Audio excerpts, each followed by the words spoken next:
నతలులార తెలుగు తల్లి పల్లెలార మీ పాటనై వస్తున్నానమ్మో మాయమ్మలార మీ పాదాలకు వందనాలమ్మో మాయమ్మలార జజంక జన్నని జనం పాట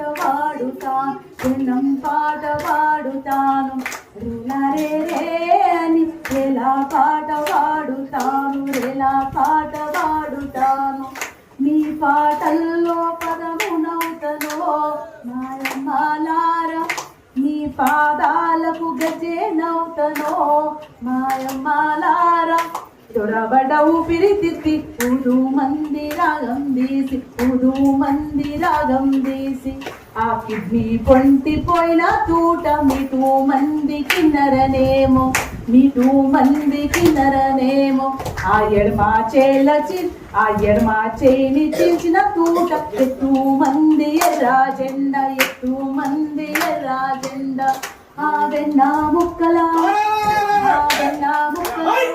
తూటమ్మో మాయమ్మలార నా పద పాడుదమందో మాయమ్మలార వెన్ను ముక్కల తూట ఉన్నా సరే బీపీ షుగరు అన్ని జబ్బులు ఉన్నా సరే గుండె వీక్ ఉన్నా సరే యుద్ధానికి సై అమ్మన్నాడు గద్దరన్న.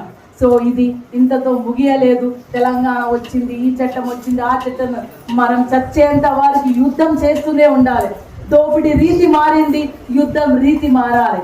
దోపిడి రీతి మారింది, యుద్ధం రీతి మారాలి. యుద్ధం ఏంటి రీతి ఏంటంటే అందరం ఐక్యంగా ఉండాలి, అందరం కలిసిమెలిసి ఉండాలి, భారత రాజ్యాంగాన్ని రక్షించుకోవాలి. అది ఉంది కాబట్టి ఈ చట్టం ఉంది. ఆ చట్టం ఉండే కాబట్టి మీరు ఆడున్నారు, ఆడపిల్లలుగా మేమున్నారు.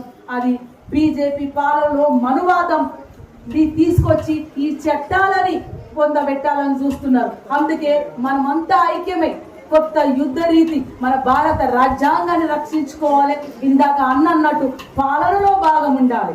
పాలనలో మనం ఉంటేనే ఒక మంత్రి, ఒక ఎమ్మెల్యే, ఒక మినిస్టర్ మనం అయితేనే మన హక్కుల గురించి, మన కష్టాల గురించి అసెంబ్లీలో మాట్లాడగలుగుతాము, అసెంబ్లీలో చర్చించగలుగుతాము, అసెంబ్లీలో నినాదం ఇవ్వగలుగుతాము. అందుకే చివరిగా అన్నారు, నేను ఈ యుద్ధంలో ఉంటాను, ఈ యుద్ధ భూమిలో ఉంటాను అంటే రాజకీయం పాలిటిక్స్ అని కాదు, ఈ యుద్ధ భూమిలో ఉంటాను నేను.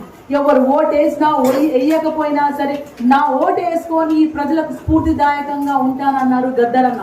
సో తప్పకుండా ఇందాక అన్నట్టు ఖచ్చితంగా దివ్యాంగులకు మనందరికీ కూడా మన స్థానిక ఎలక్షన్స్ లో కానీ రాజకీయానికి రావాల్సిందిగా నేను కోరుతున్నాను. ఆ చట్టం కూడా తప్పకుండా అమలులోకి వస్తుందని, ఎట్లయితే స్త్రీల కోసం 33